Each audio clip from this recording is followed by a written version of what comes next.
Biraz ayrı mövzudur, amma yazarlıqla bağlıdır. Yeni yazıçılarımıza və ədəbiyyatımıza niyə biganəyik? Bunun üçün nələr etməliyik? Yəni, yeni yazıçılarımıza niyə biganəyik? Yeni yazıcı olaraq nə demək istəyirsiniz? Bunu belə deməzdim. Azərbaycanda artıq nəhayət ki, kitab oxumağı yox, Ali Ninoya, Librafa girib kitab almaq cool sayılmağa başlayıb. Nəhayət ki. Nəhayət ki, insanlar artıq, o da niyə? Çünki o kitabxanaları molların içinə daşıdılar. Nəhayət ki, sırf molun içində olduğu üçün və içəridə də bir yaxşı pul yatırım eləyib, cool düzəldiyi üçün siz elə içəri girib o rəfləri gəzəndə özümüzü intellektual hiss eləyirik. Mənə o Librafın içində gəzirəm mən, sağ ol mən. Tamam mı? Necə ki, Crescent Mall'da həmin dəqiqə hamı gedib o Ali Nino köşəsində şəkil çəkdiririk, düzdürmü? Və müqayisədə bu yaxşıdır. Yəni ki, nəhayət ki, insanlar oxumasa belə gedib o kitabı cool görünmək üçün alıb, ən azından moldan çıxana qədər özündə daşıyır. Sonra gəlib evdə atır qırağa, yəni. Düzdürmü? Qalan da ki, bizim belə yanaşaq da, kitab oxumaq səviyyəsi baxımından zaten dünyada oxunası o qədər top kitablar var. Mən bunu çox normal qarşılayıram. Nə mənada? Kitab bir oxuyan insan, bir wow kitab oxuyan kimi o kitab dünyasına girir və bir şeyin fərqinə varır ki, uyda mənim oxumalı olduğum nə qədər wow kitab var.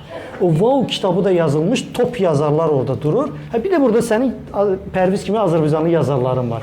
Biz onlarla rəqabətə zaten girə bilmərik, mümkün deyil.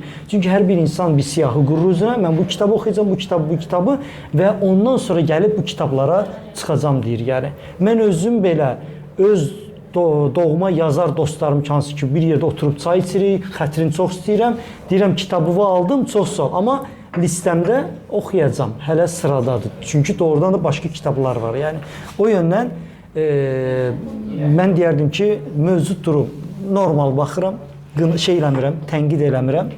Qalan da ki, bir də ki, ədəbi söz dediniz, baxın, digər bir problem nədir? Biz insanımız da, ədəbiyyat müəllimlərimiz onu öyrədib ki, kitab dediyin hamısı ədəbi olmalıdır. Tamam mı? Səni sən edən, səni inkişaf etdirən şəxsi inkişaf kitabı ədəbi olmalı deyil, dostlar. Birinci bu bariyeri beynimizdə qırmalıyıq. Mənə bir Amerikan şəxsi inkişaf kitabı göstərin ki, ədəbi dildə yazılıb. Elə bir şey yoxdur. O insan sizdə o kitabda söhbət edir sadəcə sizdən, düzdürmü? Digər bir kriteriya oradan gəlir ki, mən bu kitabı oxuyam, niyə ədəbi dildə yazılmayıb? Okey, başa düşürəm, dostum. Sən tutaq ki, neft sektorunda karyer qurmaq istəyən mühəndis bir tələbəsən. Mən sənə durub kitabda yazmamalıyam. Mən Liviyadaydım, səhra günəşi üzümə belə vururdu, yarpaq oradan belə əsdi. Sənə lazımdır ki, mən Liviyada necə sağ çıxdım, bitdi, getdi.